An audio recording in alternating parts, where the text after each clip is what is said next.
Hey, what's up, YouTube? I'm here with none other than the meme lord himself, Xerna, 9th place at Capcom Cup 2026. Anyways, Xerna, he's here in Osaka. We're meeting up. We had some food. It's been fun. How you doing, bro?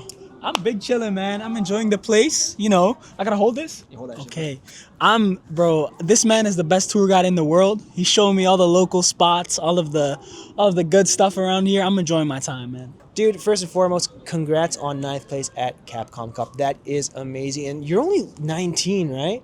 I'm telling you guys, the Utes, they're killing it lately. It's not just Blaz. All the young guys, they're out for you. So all the youngs out there, you got to watch out. But honestly, regardless of age, 9th place at your first Capcom Cup is an amazing accomplishment. I'm sure that took a lot of work. Not only did you get a great placing, not only were you putting out some amazing memes and like great Twitch clips for everybody to watch and enjoy, but what I thought was possibly the most amazing part about your whole performance at Capcom Cup was the fantastic level of sportsmanship that you showed. Your matches against Knock Pedro, I'm sure he did that match didn't go the way he wanted. It went the way you wanted because you 3-0'd him. But the way you handled that victory, I think showed a lot about you as a player and a lot about you as a person. And I know I was really happy to see you hold up Not Pedro's hand. You guys are friends, right? That wasn't your first interaction? So we actually briefly interacted at UFA, like very briefly. I maybe talked to him for like 10 to 15 minutes. That was the first time we met.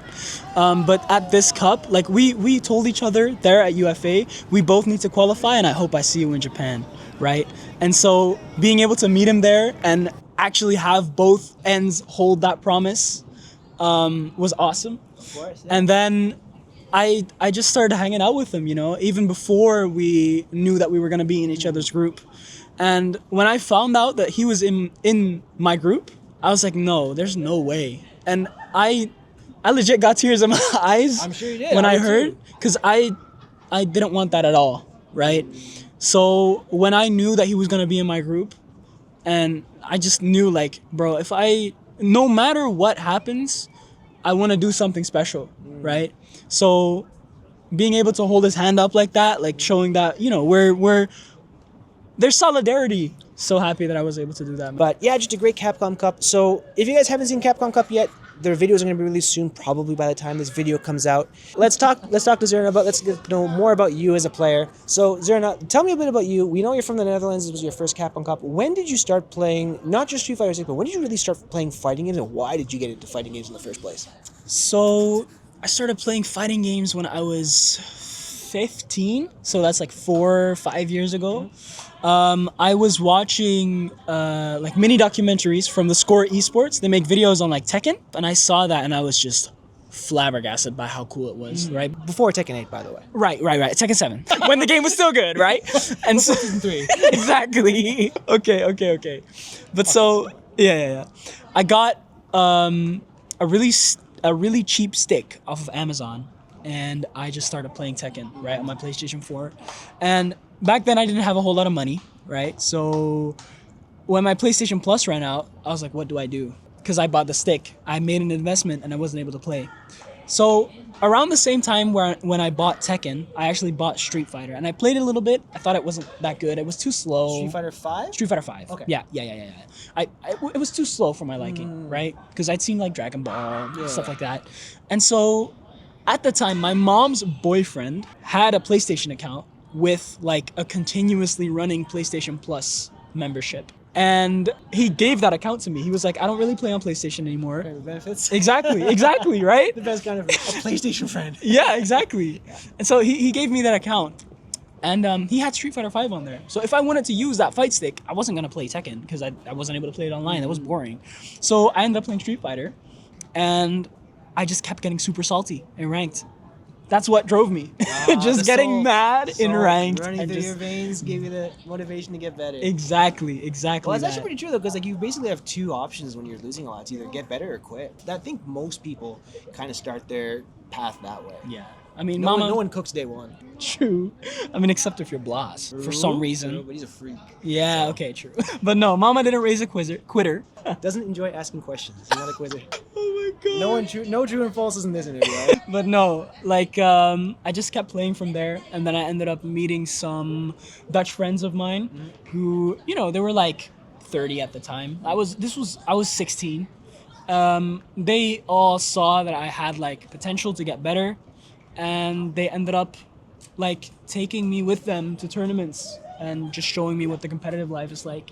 And that's how I ended up falling in love with competing and fighting games and the community and everything surrounding it. I think like that's a great story. And I think your story is similar to the way a lot of people start. And I think one of the most important things getting into the fighting game community, not just the fighting game community, any kind of competitive community, but is having older players who know what to do, kind of show you what to do. And I think that's one of the benefits of going to your locals. Yes, it's great to play online. Yes, it's super convenient. I love playing like in my socks and underwear at 5 a.m. on a Wednesday too. But unless you actually meet people and can actually interact with actual humans that are not just bots online and actually like meet people and create friendships, I think any scene with a lot of older players and younger players, we've seen it with him, we've seen it with Blaz, your scene is really able to kind of raise you as a player, and going out to your locals and actually interacting with your scene is super important. So for you guys who are terminally online watching this video right now, as much as I appreciate you all, trust me, if you have a local somewhat close to where you live, I know not everyone does, but if you are lucky enough, trust me, I'm sure Xerna's going to say the same thing. 100%. Get your ass out there. It helps. Go to that local, stop being a fat fucking chud and staying online. Go to your local, support your locals. You're newer to Street Fighter 6, and for me, a lot of people watch my content and things like that. I try to make guides, try to help people learn how to play the game, and there are people who have played games for much longer than you but haven't gotten the results that you've been able to get. So I have a couple of questions here. I'm trying to keep this as simple as possible. Number one, what is your training routine like right now, generally speaking? Number two, how has your training and your approach to the game changed from when you first started learning Street Fighter 6 to now? And number three, if you interact with any other players, what do you think is like number one mistake people make when they're playing that like wastes their time and prevents them from getting better quickly? Damn. Okay. So How many hours a day do you play the game? I'd say I play 2.5 hours, and with playing I also include some light replay analysis, right? Because that's, to me, that's the most important part, is watching your games back. It can be more important to watch your games back than to actually play, in my opinion.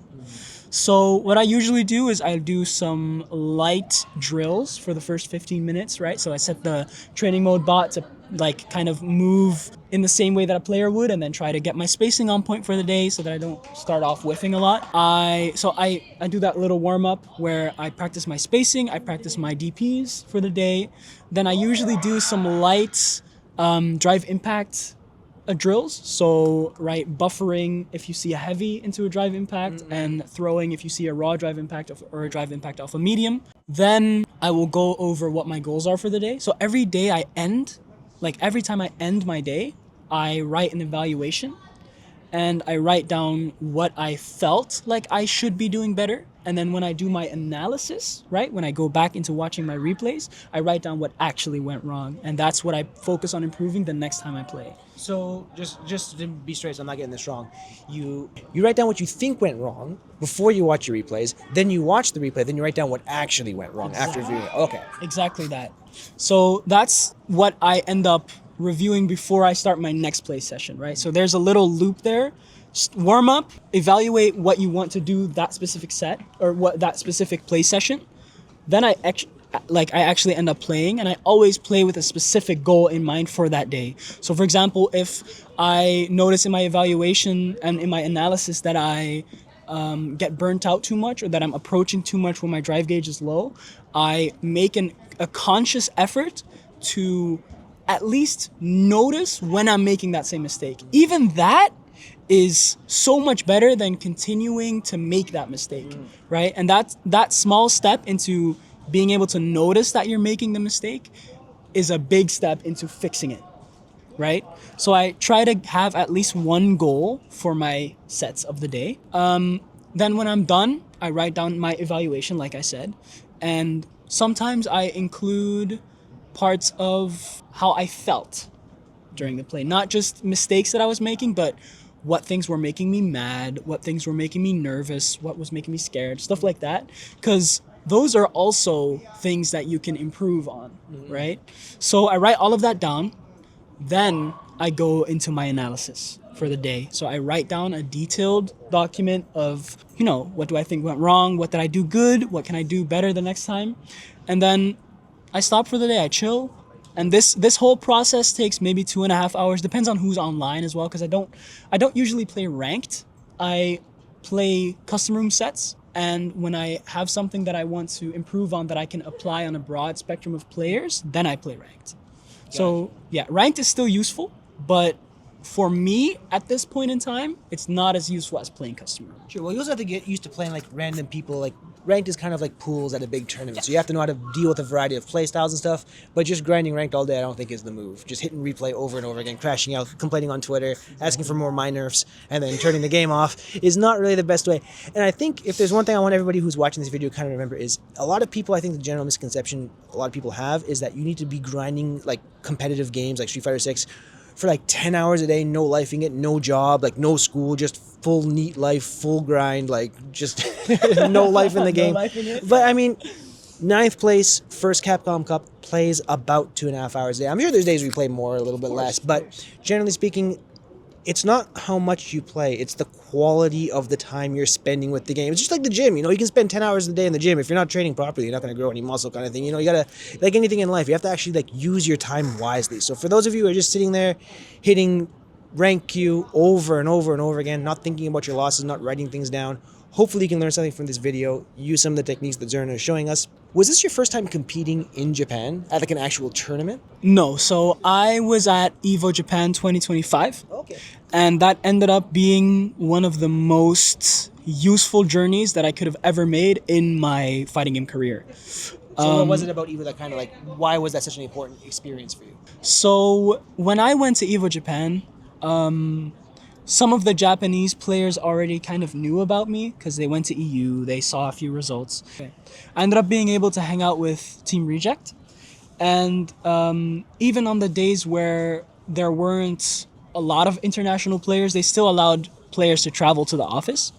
And so I would sit there and I would play against them and I would get my ass beat. Moke would whoop me. They're insane. They're so good. And so, I would get beat by these players. And then I was just sitting there and I saw Moke had his PC open and he was just sitting there labbing something against Bison. And on his other monitor, he had this document that was like really neatly organized, full of notes, like chock full of notes.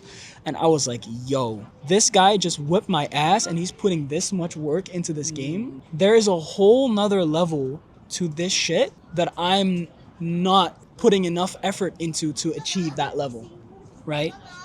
And so that made me realize, like, if I want to be at this stage of play, I have to start putting in the effort. And that's when I started looking more into how can I make my playing schedule better? How can I incorporate watching replays more into my game? So that's where all of that hard effort came out of that trip. Again, going to locals, I think that's something you wouldn't have realized if you were only playing online. It's when you really see what people are doing. And then also just watching the work ethic of top-level players can really teach you a lot about your own play. So it's really cool that you got to see that. And I know the Team Reject guys and everybody at that level, Japan is all about taking notes. There's a strong note-taking culture here. The fact that it's neatly organized doesn't surprise me at all. That's something that's taught at like a young age in school. That's very just, not even fighting game, but very Japanese coded. It's very much part of the educational culture here, so that's cool. Okay, next question for you, since we're talking about a little bit your Japanese experience here. Is there anything about the Japanese community, both top-level players and the fans as a whole, that surprised you? Like they're not just their playing level, but even like how the fans interact, like the gaming culture here. Just like from being in Japan, from competing in Capcom Cup, what is it about the Japanese fighting game community as a whole, from top level to casuals to fans, surprised you? So I can say with 100% confidence that I've never felt as welcomed and as loved as in Japan, right? Both by fans, viewers, and the competitive players as well. Everyone is so incredibly loving. And it's such a community in the sense of everyone's together. You can be little Johnny who just picked up a stick and sit down next to Daigo and he'll play you, right? I feel like there's less ego than some of the other communities that I've dealt with in the past across gaming in general. And it's just been very welcoming and really eye-opening, and something that I want to incorporate into other parts of the community as well. Awesome. I mean, I think for me, I've been living in Japan for almost 10 years now, so this is no new news to me. I know how the Japanese fighting game community is and how much time a lot of the older players like Umehara-san and all those other guys, I'm going to not list all their names because you know who they are, but I think the older generation of fighting game top players have done a wonderful, not even wonderful, perfect job of building a community and raising the next generation. So of course, I'm not going to list all their names, but I'm incredibly thankful for all of the Japanese like older community here and what they've done for everybody in the scene. So thank you so much, everyone. So Xerna, so where can we find you on like social media and things like that? So my Twitter is xernamos3. You can find me on there if you like brain rot and memes and my streaming schedule and my YouTube schedule as well. My YouTube is xernafgc, so make sure to follow me on there if you want to see some cool videos.